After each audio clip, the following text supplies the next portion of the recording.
추운 어느 겨울 한방눈이 내리는 성탄절이었습니다. 신앙심이 깊은 남편을 따라서 성탄 예배를 드리고 집으로 돌아가는 아내는 계속해서 의심의 말을 발설합니다. 하나님이 어떻게 인간으로 오실 수 있어요? 난 아무리 믿으려고 해도 믿을 수가 없어요. 남편은 의심하는 아내에게 계속해서 설명을 하지만 소용이 없었습니다. 집 문 앞에 이르러 이상한 광경이 눈에 들어왔습니다. 참새들이 눈이 너무 많이 쌓여서 먹이를 얻지 못해서 집 앞에서 비실대고 있었기 때문입니다. 남편은 얼른 집으로 들어가서 먹이를 가져와 새들에게 던져 주었습니다. 그러나 새들은 아랑곳하지 아니하고 푸드득 날아가 버렸습니다. 남편은 실망하여서 새들아, 난 너희들을 해치려고 하는 것이 아니야.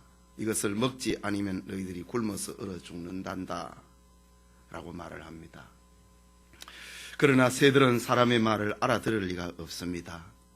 남편은 날아가는 새들의 뒷모습을 바라보면서 이렇게 말을 합니다. 내 뜻을 어떻게 너희에게 전할 수 있겠나? 내가 새가 되지 않고서는 라고 말입니다. 이 말을 듣고 있던 아내의 내리에 번쩍 무언가 스쳐갔습니다. 그래, 하나님이 인간에게 계속해서 사랑을 베풀었지만은 인간이 하나님의 품을 떠난 거야. 인간이 하나님의 사랑을 깨달을 수 없기 때문에 하나님이 인간으로 오신 거야. 그리고 그 사랑을 십자가로 표현하셨던 거야. 아내는 고개를 떨어뜨리며 조용히 믿음을 회복하는 마음으로 집으로 들어갑니다. 오늘날 많은 성도들이 믿음이 자라지 못하고 신앙생활이 앞으로 나가지 못하는 경우는 이처럼 너무 이성적이고 너무 현실적이고 너무 계산적이기 때문입니다.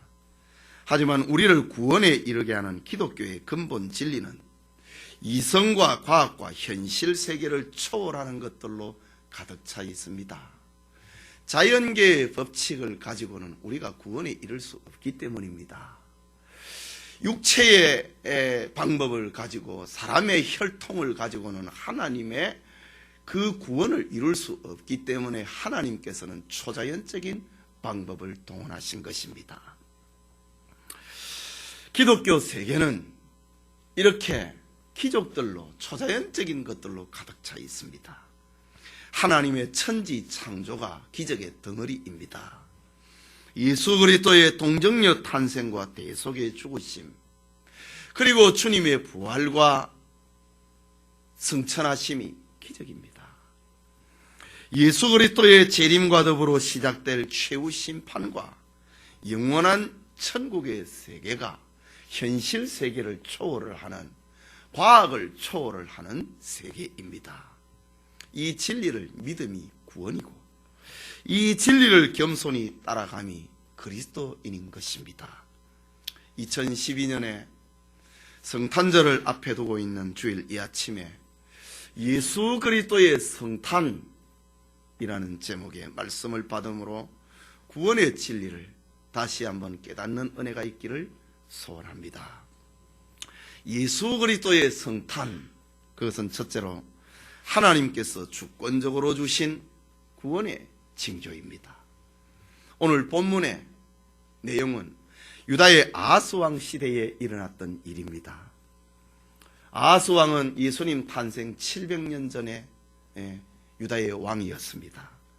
유다 왕국은 급박한 재난의 위기에 처했습니다. 이유는 북방의 신흥제국인 아람 왕 르신과 또 북왕국 이스라엘의 왕 베가가 동맹을 해서 유다의 예루살렘을 포위를 하고 침략에 들어왔기 때문입니다. 이때 유다의 왕 아하스와 온 백성들은 심장이 얼어붙는 것만 같았습니다. 당시의 상황을 이사야 7장 2절에 기록을 하기로는 마치 삼림이 바람에 흔들리는 것처럼 마음이 흔들렸다라고 기록을 합니다. 이때에 하나님께서 이사야 선자를 아하스 왕에게 보냈습니다. 하나님께서 직접 이스라엘의 아람과 이스라엘의 연합군을 멸망시킬 것이기 때문에 두려워하지 말라고 했습니다. 저들 연합군으로 인하여서 낙심하지 말라고 했습니다. 저들은 연기나는 두 부지깽이에 불과하다라고 들려주었습니다. 악을 동맹한 저들의 계획이 서지 못할 것이고 저들의 도모가 이루지 못할 것이다 라고 아하스 왕에게 들려주었습니다. 그러나 아하스 왕은 의심스러운 눈초리로 이사야 선지자를 쳐다봅니다. 여호와께서 하늘의 군대를 보내지 않고서야 어떻게 우리가 구원을 받을 수 있겠느냐라는 말이지요. 먼지에 생명을 불어넣지 않고서야, 예루살렘의 돌들이 일어나서 원수들을 대적하지 않고서야 우리가 어떻게 구원을 받을 수 있겠느냐, 이런 마음으로 표현을 하면서 이사야 선지자를 쳐다봅니다. 그러자 하나님께서는 아하스 왕에게 그렇다면 너가 구원의 징조를 구하라 라고 했습니다. 지난날 믿음의 사람들이 하나님께 구원의 징조를 구했듯이 하나님은 아하스 왕에게 너가 구원받을 징조를 구하라 라고 이야기를 합니다. 하나님은 노아 시대에는 방주를 가지고 구원의 징조를 나타내셨습니다. 아브라함의 시대는 모리아 산에 어린 양 여호와 이레를 통하여서 하나님은 자신의 구원의 징조를 계시하셨던 분입니다. 모세 시대에는 불기둥과 구름기둥으로 하나님께서 저들과 함께하고 저들을 구원하심을 나타내셨습니다. 여호수아 시대에는 태양아 기브온 위에 머물고 달을 아얄론 골짜기에 머물게 하심으로 자신의 구원을 나타내셨습니다. 기드온 시대에는 마른 땅에 양털만 이슬에 젖게 하고 반대로 땅은 이슬에 젖고 양털은 그대로 있게 함으로 구원을 계시하셨습니다. 아하스의 아들 히스기야 시대에는 해 그림자 10도를 뒤로 물러가게 하심으로 구원의 징조를 보여주셨습니다. 하나님은 이렇게 자신의 구원을 알리기 위해서 현실 세계를 초월하는 자신의 실존의 징조를 보여주셨습니다. 현실 세계를 초월을 하는 징조, 축복의 징조를, 은혜의 징조를, 시대마다 구원의 징조를, 시대마다 사랑의 징조를 나타내 보여주었습니다. 그 하나님께서 지금 저 아람과 패역한 북왕국 이스라엘의 연합군의 포위를 당하여서 있는 유다왕 아하스 왕에게 너가 구원을 받게 될 것인데 그 구원의 징조를 구하라. 하나님의 구원을 너가 믿지 못하느냐? 구원의 징조를 구하라.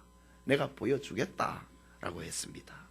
너의 요구가 무엇이든지 여호와께서 너의 믿음을 강화시키는 일이라고 하면은 그 무엇이든지 허락할 것이다 라고 했습니다. 11절 말씀에 보면은 너는 네 하나님 여호와께 한 징조를 구하되 깊은 데서든지 높은 데서든지 구하라 라고 했습니다. 이 말이 무슨 말입니까? 너가 무슨 징조를, 초자연적인 징조를 구하든지 너의 이상을 초월을 하고 현실 세계를 초월을 하고 과학의 세계를 초월을 하는 그 어떤 것을 구한다 할지라도, 깊은 데 있는 것을 구한다 할지라도, 높은 데 있는 것을 구한다 할지라도 내가 허락하겠다라는 말입니다. 지난날 하나님께서 자신의 백성들에게 그렇게 초자연적인 구원의 징조를 보여주셨듯이 아하스 왕에게 징조를 구하라 라고 했습니다. 이때 아하스 왕의 모습을 보십시오. 본문 12절입니다. 아하스가 가로되 나는 구하지 아니하겠나이다. 나는 여호와를 시험치 아니하겠나이다 라고 했습니다. 이 말은 아하스 왕이 하나님의 제안을 감사함으로 받아들이지 않는다고 하는 말입니다. 그는 불신앙이 충만하여서 나는 하나님 앞에 기도하지 않겠다라고 입을 다물고 있는 모습입니다. 또 가장된 겸손으로, 가장된 거짓된 겸손을 가지고 나는 하나님을 시험하지 않겠다라고 합니다. 그러자 이사야 선지자는 아하스의 불신앙과 그의 패역함과 그의 배은망덕함을 지적을 합니다. 13절에 이사야가 가로되 다윗의 집이여 청컨대 들을지어다. 너희가 사람을 괴롭게 하고도 그것을 작은 일로 여겼어. 또 나의 하나님을 괴로우시게 하려느냐. 지금까지 아하스로부터 시작된 유다의 부패, 이런 죄가 아직까지도 적어서 하나님 앞에 기도하지 않느냐. 하나님이 구하라고 하는데도 말을 하지 않는 이런 불신앙에 너가 사로잡혀 있느냐라는 말입니다. 하지만 아하스가 하나님의 징조를, 구원의 징조를 거부한다 할지라도 하나님께서는 유다를 구원하시기 위해서 하나님이 역사하시는 그 징조를 너는 막지 못할 것이다 라고 합니다. 이유는 하나님이 주권적으로 주시는 징조이기 때문입니다. 하나님께서 유다를 구원한다. 이것은 아하스 왕의 불신앙하고 관계없다 이건 말이에요. 아하스 왕의 의지하고 관계없이 하나님께서 자기 구원을 실현하고야 만다라는 말입니다. 오늘 본문 14절 말씀이지요. 그러므로 주께서 친히 징조로 너희에게 주실 것이라. 너가 구하지 아니해도, 너의 불신앙이 있다 할지라도, 너의 의지하고 상관이 없이 내가 친히 징조를 주고 말 것이다 라고 합니다. 그렇습니다.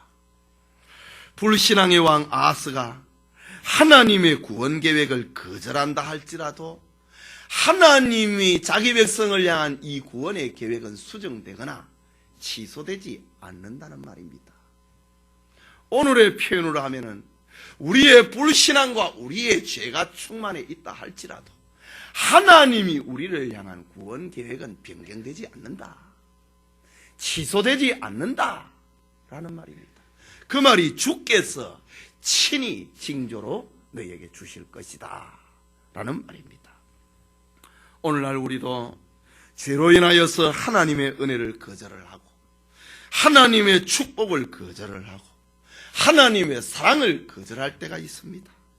하나님이 주겠다고 하시는데 아하스 왕처럼 거절하는 경우가 있습니다. 이것은 마치 아이가 영양실조 상태에 놓이고 굶주림에도 불구하고 부모가 차려준 음식을 안 먹겠다고 하는 것과 같습니다. 이때 자식을 사랑하는 부모 중에 누가 죽어가는 자식을 가만히 보고만 있을 자 누가 있겠습니까? 부모는 아이의 의지하고는 상관이 없이 부모는 자신의 주권을 사용을 해서 아이를 살려내고야 마는 겁니다. 아이에게 영양을 공급해서 살려내고야 마는 것입니다. 오늘 본문은 유다의 구원 징조는 바로 하나님의 주권적인 로 행사하는 징조임을 알려주고 있습니다.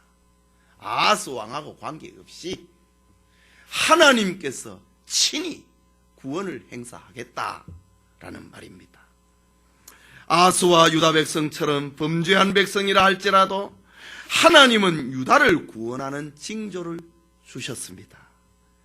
하나님은 이렇게 예수 그리스도의 탄생 700년 전에 이미 확실한 구원의 징조를 보여주고 계시는 겁니다. 오늘 예배드리는 여러분이 비록 연약한 죄인이라 할지라도 하나님으로부터 오는 구원의 징조를 간직할 수 있기 바랍니다. 둘째로 예수 그리스도의 성탄, 이것은 하나님이 선택한 자에게 주시는 초자연적인 징조입니다. 오늘 다시 14절을 봅니다. 주께서 친히 징조로 너희에게 주실 것이라. 보라, 처녀가 잉태하여 아들을 낳을 것이요 라고 했습니다.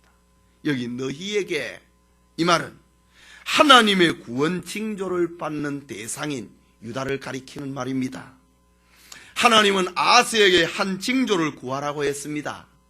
깊은 데서든지 높은 데서든지 그 어떤 징조든지 구하라고 했습니다.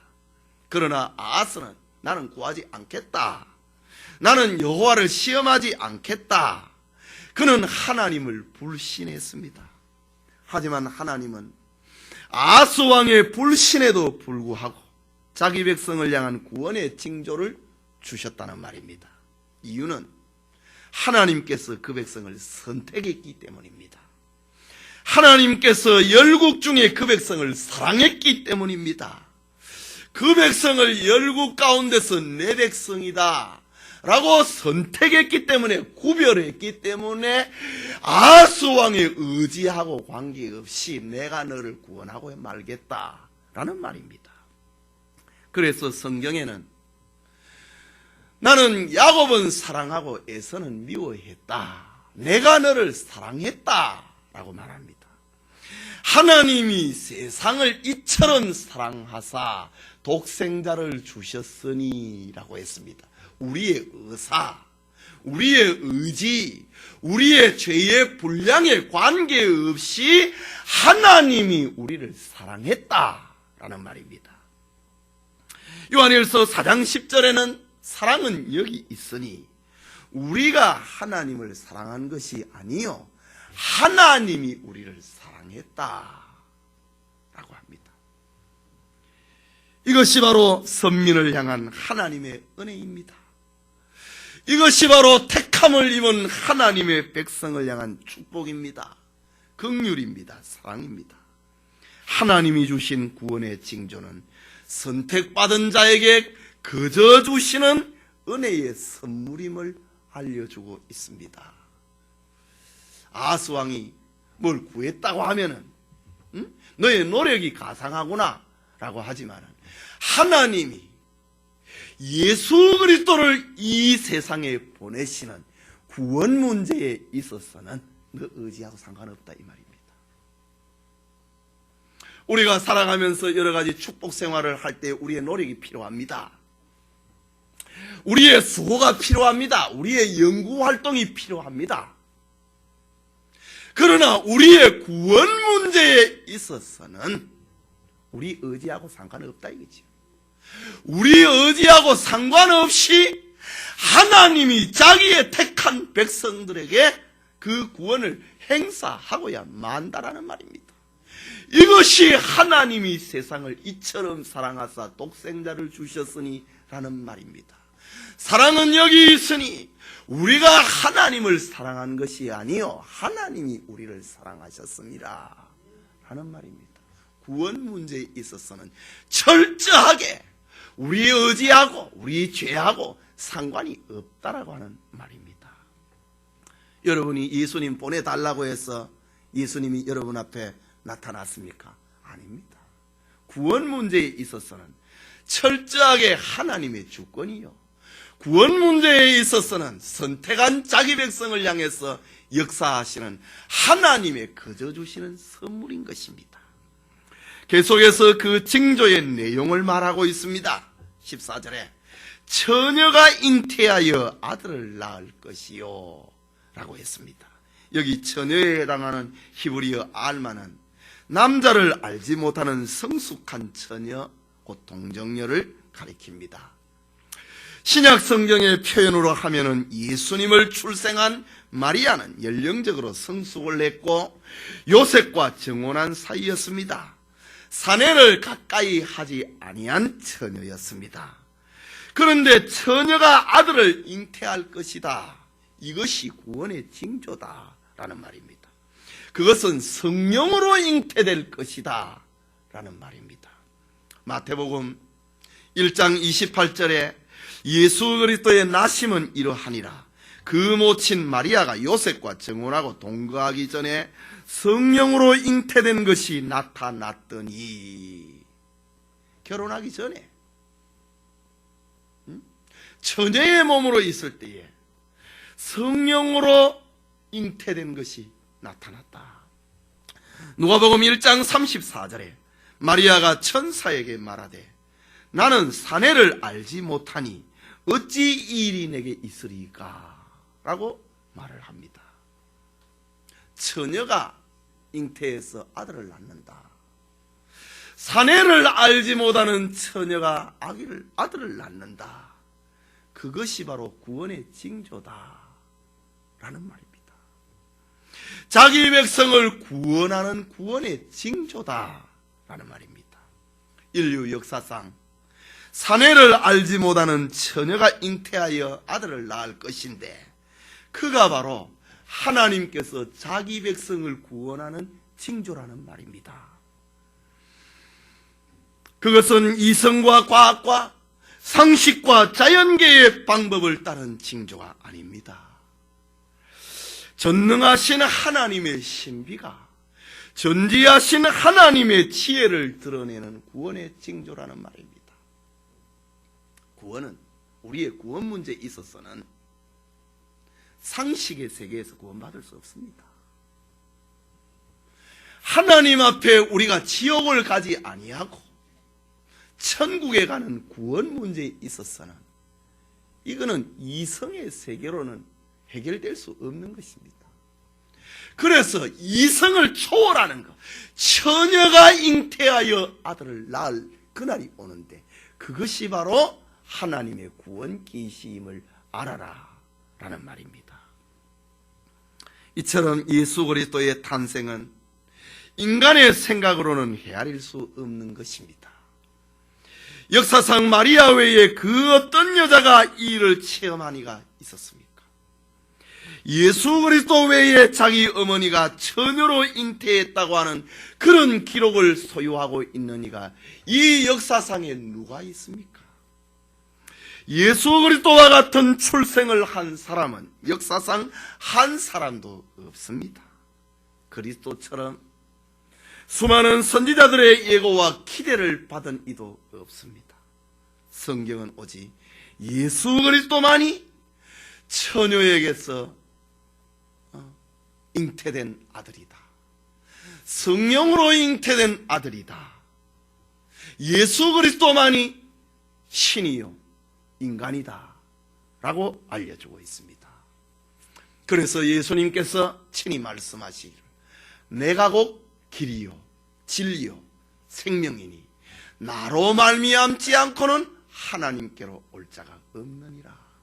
하나님 앞에 구원 문제에 있어서는 예수님을 통하지 않고는 구원받을 수 없다는 말입니다. 사도행전 4장에는 천하 인간의 구원을 얻을 만한 다른 이름을 우리에게 주신 일이 없다, 처녀의 몸에서 잉태한 아들 외에는 구원의 길이 없다라는 말입니다. 우리는 다시 한번 이 말씀을 새겨보아야 됩니다. 우리는 주님 앞에 구원의 징조를 구하지도 아니하고 하나님의 징조를 구하는 것이 하나님을 시험하는 것이라고 오만불손을 떨고 거짓 겸손을 가질 때가 있습니다. 우리는 하나님을 망각을 하고 하나님의 은혜를 배반을 하고 배은을 하고 등을 돌리는 경우가 있습니다. 그러나 본문의 하나님은 하나님의 은혜를 거절하는 아하스 왕에게 주권적으로 징조를 주겠다고 약속하셨습니다. 왜 그렇습니까? 그것은 하나님이 그 백성을 사랑했기 때문입니다. 그것은 하나님께서 그 백성을 선택했기 때문입니다. 이러한 하나님의 은혜는 거절할 수 없는 것입니다. 여기 거절할 수 없는 은혜를 받은 이들이 지금 이 자리에 앉아 있는 것입니다. 그것은 아브라함과 그 자손들에게만 허락된 징조입니다. 그래서 예수님의 제자 마태는 하나님의 그 사랑을 가리켜서 마태복음 1장 21절에 아들을 낳으리니 이름을 예수라 하라.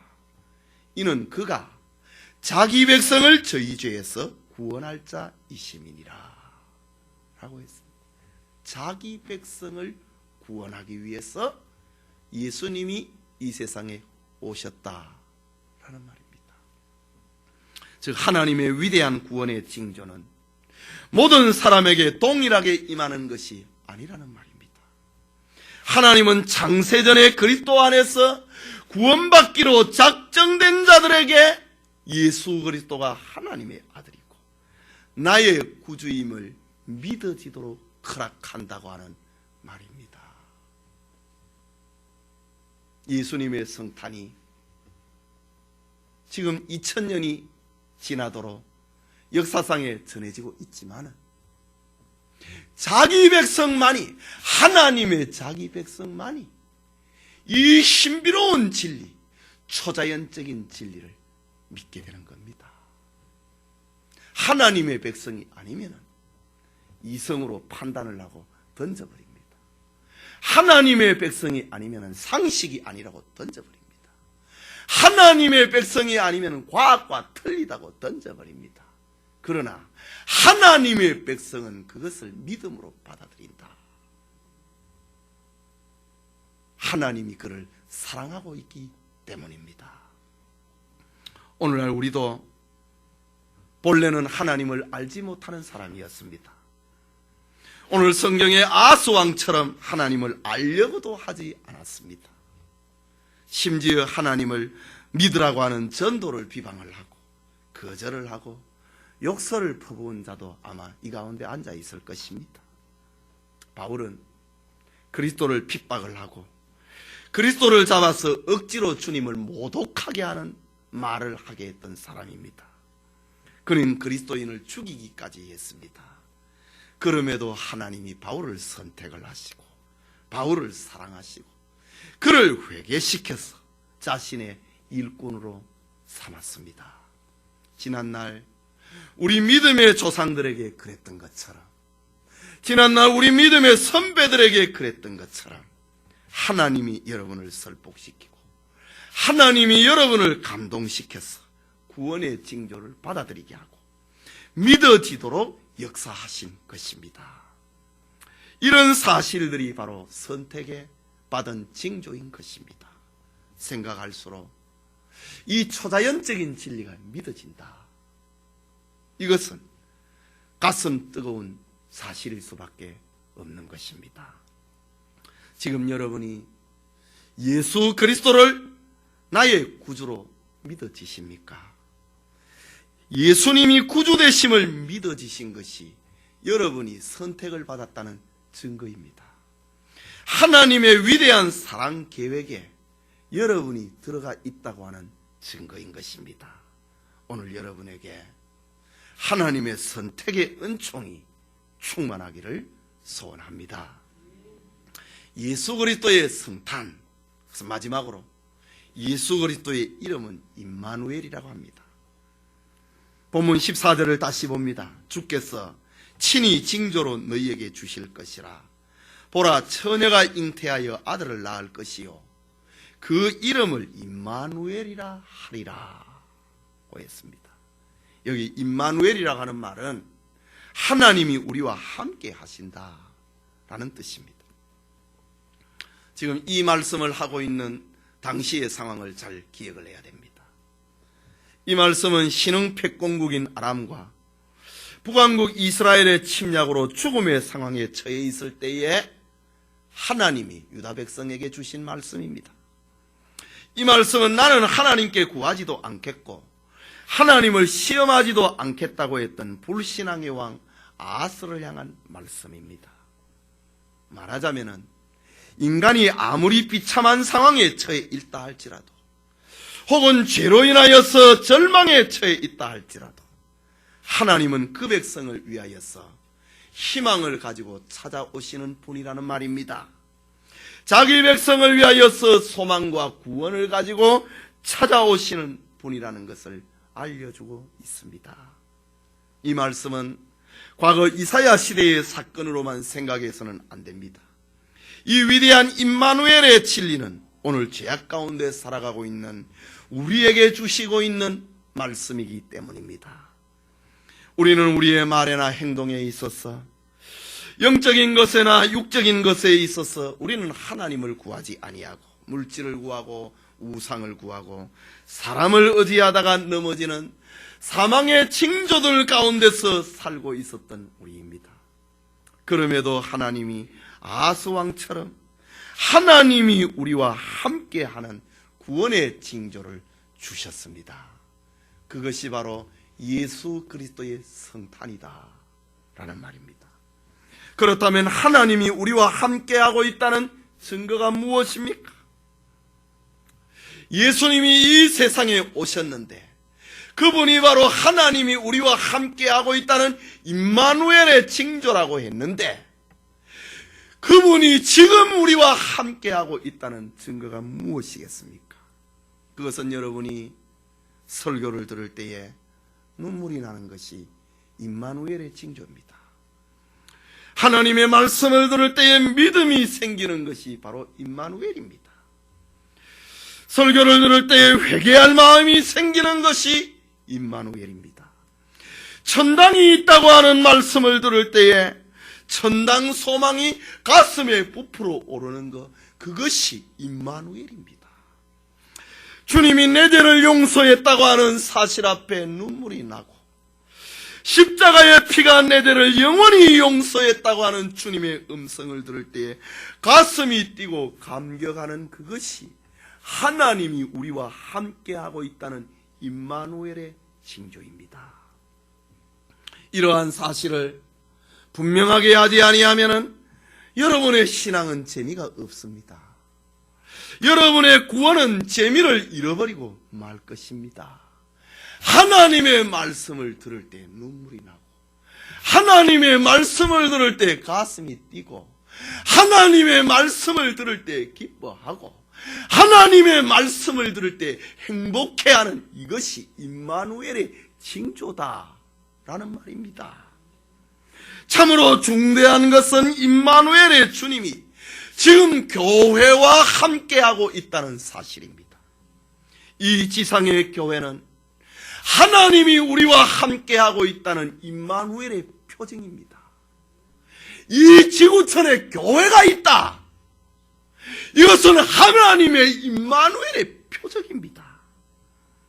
그러므로 오늘의 교회 생활은 바로 임마누엘 생활이라고 하는 것을 기억해야 됩니다. 교회는 주님의 몸이요, 교회의 머리는 주님이십니다. 그렇다고 해서 교회의 어떤 건물을 가리키는 것이 아닙니다. 두세 사람이 주님의 이름으로 모여서 주님의 십자가를 고백을 하고 성령의 감동함을 입어서 주님을 섬기는 그 자리가 바로 임마누엘이라고 하는 말입니다. 예수님이 말씀하셨습니다.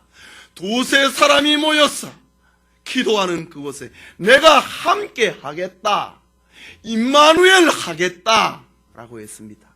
그렇다면 교회가 바로 임마누엘의 표적이다 라는 말입니다. 교회가 바로 주님이 우리와 함께 하고 있는 이 시대의 표적입니다. 뿐만 아니라 요한계시록 21장 3절과 4절을 보면은 보라, 하나님의 장막이 사람들과 함께 있음에 하나님이 저희와 함께 거하시리니 저희는 하나님의 백성이 되고 하나님은 친히 저희와 함께 계셔서 모든 눈물을 그 눈에서 씻기심에 다시 사망이 없고 애통하는 것이나 곡하는 것이나 아픈 곳이 다시 있지 아니하리니 처음 것들이 다 지나갔음이라고 했습니다. 하나님은 천국에서 영원히 우리와 함께 한다는 말입니다. 하나님이 눈물을 씻기신다고 했습니다. 사망이 우리를 위협하지 못하게 하시고 뜨거운 햇빛이 자연의 공해가 죽음이나 칼이나 장래의 것이나 현재의 것이나 하늘의 것이나 땅의 것이나 우리를 다시 괴롭힐 수 없는 영원한 영광의 임마누엘을 우리가 장차 경험하게 될 것이라고 말씀하고 있습니다. 하나님은 과거에도 자기 백성과 함께 하시고 지금도 자기 백성과 함께 하시고 하나님은 세상 끝날까지 영원히 하나님은 자기 백성과 함께 하십니다. 저희는 하나님의 백성이 되고 하나님은 친히 저희와 함께 하신다라고 했습니다. 영화로도 제작이 되었지만은 타이타닉 호의 최후라고 하는 소설에 이런 이야기가 있습니다. 1912년에 스트라우스 부인이 남편과 함께 타이타닉 호에 올랐습니다. 마침 배는 빙산에 부딪혀서 서서히 대서양 한가운데에서 침몰을 하고 있습니다. 그때의 대부분의 사람들은 배와 함께 바다 한가운데 사장되고 말았습니다. 그렇지만 그 가운데 어린아이와 여자들은 구명보트에 의해서 구조를 받고 살아날 수 있는 기회가 주어졌습니다. 이때에 남편과 헤어질 수 없어서 구명보트를 버리고 남편이 타고 있던 타이타닉호에 올라서 함께 죽음을 맞이한 부인이 있었습니다. 바로 스트라우스 부인이었습니다. 스트라우스 부인은 자신과 평생을 보냈으며 자기의 가장 가까운 친구이고 자기의 진정한 동반자요, 언제나 자신의 영혼을 위로해준 그 남편의 손을 잡고 단호한 어조로 말합니다. 저는 구명보트에 타지 않을 거예요. 당신과 나 우리는 행복한 시간을 많이 보냈어요. 이제 우리는 늙었고 난 당신을 떠나고 싶지 않아요. 당신이 가는 곳에 나도 가겠어요. 그곳이 죽음의 길이라도 말이에요. 이것이 그들의 마지막 모습입니다. 노부부는 두 손을 꼭 잡고 그렇게 갑판 위에 서 있었습니다. 충실한 아내는 남편에게 용기를 북돋아주고 사랑하는 남편은 아내를 보호하면서 침몰하는 타이타닉호에 서 있었습니다. 여러분, 이것이 함께하는 겁니다. 그런데 오늘 성경은 전능하신 하나님이 침몰하는 뱃속에 함께 죽는 게 아니고 전능하신 하나님, 우리를 살리기 위해서 함께 하겠다고 말씀합니다. 전능하신 하나님이 우리를 죄와 사망에서 구원하기 위해서 함께 하겠다. 너의 의지와 상관없이 함께 하겠다라고 말씀하고 계십니다. 이것이 바로 예수 그리스도의 성탄입니다. 예배드리는 성도 여러분, 여러분이 비록 연약한 죄인일지라도 하나님으로부터 오는 구원의 징조를 간직하시기 바랍니다. 그것은 이성과 과학과 상식과 자연계의 방법에 의한 다른 징조가 아닙니다. 전능하신 하나님의 신비와 전지하신 하나님의 지혜를 드러내는 구원의 징조입니다. 그것이 보라, 처녀가 잉태하여 아들을 낳을 것이요 그 이름을 임마누엘이라 하리라. 예수 그리스도의 성탄, 그것이 하나님이 우리를 구원하는 징조요, 하나님이 우리와 함께하는 징조라는 말입니다. 현인들이 이것을 보고 기이 여겼습니다. 천사들은 그것을 알기 위해서 허리를 굽혀서 사모했다고 했습니다. 그러나 이성의 달인줄로는 그 깊이에 절반도 미칠 수 없습니다.